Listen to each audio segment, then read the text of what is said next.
Welcome students. Welcome to my YouTube channel. If you like my videos, please don't forget to like, share, subscribe and press the bell icon. In the previous video, we had seen the evidences of evolution which support the theory of evolution. Now, in this video, we are going to learn the Darwin's theory of natural selection. So, before that, let us get some information about a great scientist, that is the Charles Robert Darwin. So, this English biologist proposed the theory of evolution. Charles Robert Darwin हे एक English biologist होते ज्यांनी theory of evolution म्हणजे उत्क्रांतीचा सिद्धांत मांडला. He showed that all the species of living organisms, म्हणजे त्यांनी असं सांगितलं की जेवढ्या काही सजीवांच्या जाती आहेत हॅव बीन ग्रॅज्युअली इव्हॉल्व, त्या सर्व सावकाश ज्या आहेत त्या उत्क्रांत झालेल्या आहेत over the period of thousands of years from the common ancestor. Common ancestor याचा अर्थ एकाच पूर्वजापासून.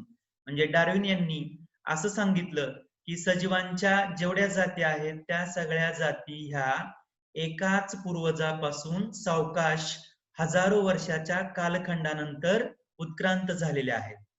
ही propose that the principle of natural selection is responsible for this evolution. आणि त्यांनी असं सांगितलं की सजीवांची उत्क्रांती जी झालेली आहे त्या उत्क्रांतीला नैसर्गिक निवडीचं तत्व कारणीभूत असल्याचं त्यांनी नमूद केलं. So according to the Darwin, the reason or the cause behind the evolution of the all the organisms, okay, is the natural selection. Okay, so now let us learn about the Darwin's theory of natural selection. Now the Charles Darwin had collected the innumerable specimens of the plants and innumerable specimens of the animals from the different regions. Darwin यांनी काय केलं, वनस्पती आणि प्राण्यांच्या असंख्य प्रजाती या वेगवेगळ्या प्रदेशामधून कलेक्ट केल्या, गोळा केल्या त्यांनी. Okay, and then what did he them with them, he observe the specimens of the plants and animal.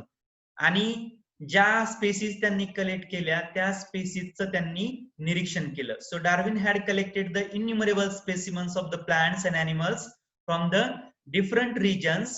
Okay, and depending upon the observation of those specimens of the plants and animal, आणि या वनस्पती आणि प्राण्यांच्या असंख्य जातींच्या निरीक्षणाच्या आधारे.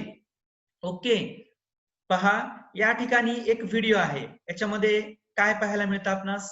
So tortoise came out of the water and picks up one of the pigeon. So many pigeons are there but he picks one pigeon.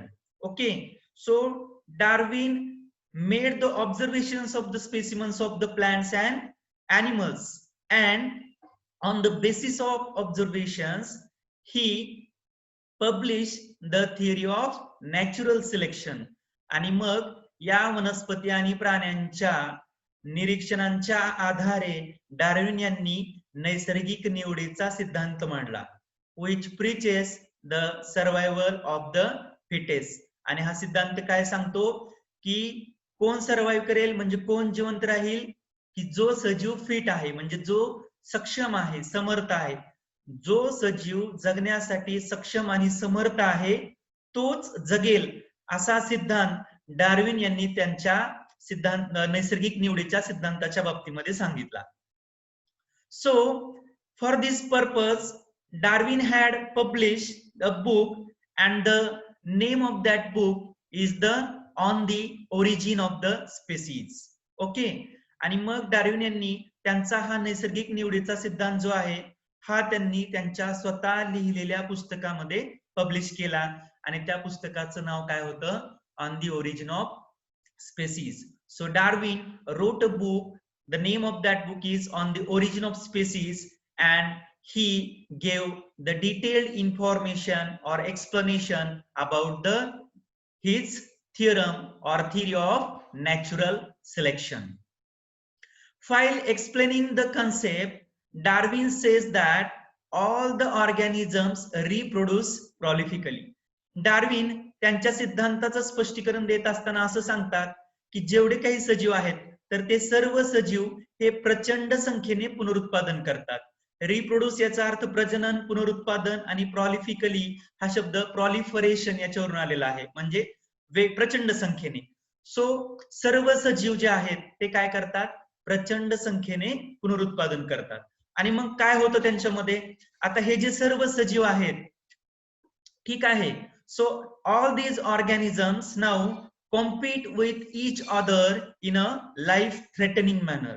आणि हे जे सगळे सजीव आहेत हे एकमेकांशी स्पर्धा करतात, आणि ही जी स्पर्धा असते ती अक्षरशः जीवघेणी स्पर्धा असते. So the competition between the organism is a life threatening. They compete with each other in a life threatening manner. So here this picture shows that they are fighting with each other, okay, and that fight is a life threatening. Okay, so what happens in this competition?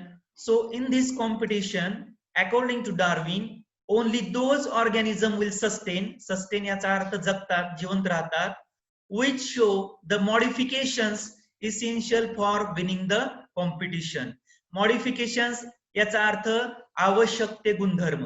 आता ही जी जीवघेणी स्पर्धा असते या स्पर्धेमध्ये तेच सजीव जिंकतात किंवा जिवंत राहतात ज्यांच्यामध्ये स्पर्धा जिंकण्यासाठी किंवा जगण्यासाठी आवश्यक ते गुणधर्म असतात. So the first factor Darwin says about the organisms that they must need the essential modifications to survive. Okay, Darwin also says that, however, besides the essential modifications, the natural selection also plays important role, because the nature selects only those organisms which are fit to live and the rest will perish. Okay, now observe this picture. Okay, so I have taken this example, okay, so for the convenience of understanding, and you don't have to compare it with the concept of Lamarckism. Okay, the example of giraffe is also given in the Lamarckism, so you don't have to compare. Okay, so I am here taken this example with respect to the natural selection. Okay, आता Darwin असं म्हणतो की फक्त सजीवामध्ये आवश्यक ते गुणधर्म असणं sufficient नाहीये, तर आणखी एक महत्वाचा घटक आहे की जो सजीवांच्या सर्वाइव्ह करण्यासाठी रोल प्ले करतो, आणि तो कोणता घटक आहे, नॅचरल सिलेक्शन, म्हणजे नैसर्गिक निवड. आता या ठिकाणी हे जे दोन जिराफ आहेत तर यापैकी कोणता सर्वाइव्ह करेल, हा जिराफ सर्वाइव्ह करेल. फाय, कारण हा काय करू शकेल, उंच झाडावरची पानं खाऊ शकेल, आणि त्याची जी काही अन्न ग्रहण करण्याची जी काही भूक आहे तो ती काय करू शकेल, पूर्ण करू शकेल. Okay, so the giraffe can burrows on the leaf of the tall plant, but this giraffe will not be able to do that. Okay, so the nature selects only those organisms which are fit to live, and the rest, that means which are not fit to live, okay, they will perish. So Darwin says that beside this, that means beside the essential modifications, the natural selection also plays important role. म्हणजे नैसर्गिक निवड हा सुद्धा एक महत्वाचा घटक आहे की जो सजीवांना सर्वाइव्ह करण्यासाठी महत्वाचा आहे. कारण निसर्ग काय करतो, सिलेक्ट्स ओनली दोज ऑर्गॅनिझम, निसर्ग अशाच सजीवांची निवड करतो की जे जगण्यासाठी समर्थ आहेत, जे जगण्यासाठी सक्षम आहेत, आणि जे जगण्यासाठी सक्षम नाहीत काय होतात, ते पेरिश होतात, याचा अर्थ ते नष्ट होतात किंवा ते मृत्यू पावतात. So the current situation that you must know, that current situation is a pandemic of the corona, and most of the patients are suffering from the corona, and many of the patients are recovering. Okay, so nature selects only those which are fit to live. Okay, then what happens to the sustaining and the selected organisms? आता जे या स्पर्धेमध्ये जिंकलेले आहेत okay, म्हणजे sustain झालेत. And selected याचा अर्थ they are selected by the nature. Okay, so sustaining and the selected organisms can perform the reproduction. Okay, so those organisms which are sustained and selected, they will perform the reproduction and they thereby give rise to the new species with their own specific characters.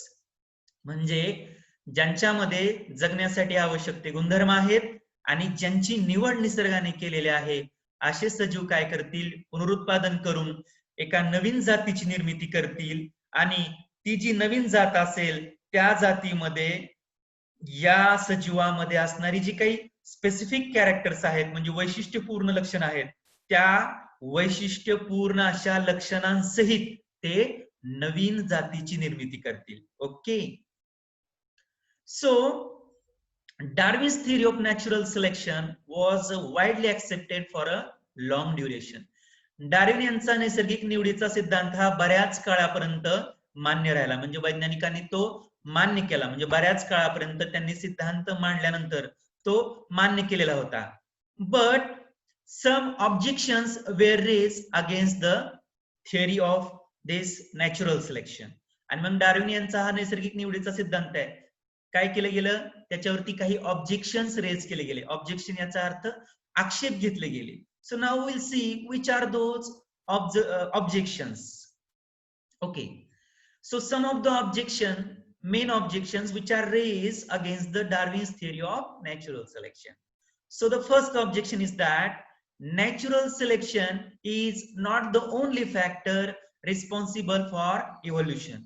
आता Darwin यांचं मत काय होतं, नैसर्गिक निवड हा सजीवांच्या उत्क्रांतीसाठी महत्वाचा घटक आहे, परंतु इतर वैज्ञानिक जे होते त्यांनी याच्यावरती आक्षेप घेतला आणि ते असं म्हटले की नैसर्गिक निवड फक्त हाच घटक सजीवांच्या उत्क्रांतीसाठी कारणीभूत नाही. So natural selection is not the only factor responsible for the evolution. Now, what is the second objection? Darwin did not mention any explanation about the useful and useless modification. इतर वैज्ञानिकांचं आक्षेप असा होता की डार्विन यांनी त्यांच्या नैसर्गिक निवडीच्या सिद्धांतामध्ये सजीवामध्ये असणारे जे काही उपयोगी आणि निरुपयोगी बदल आहेत, मॉडिफिकेशन आहेत, यांच्याविषयी त्यांनी कोणतंही स्पष्टीकरण त्यांच्या सिद्धांतामध्ये दिलेलं नाहीये. So Darwin did not mention any explanation about the useful and useless modification. So what is the third objection?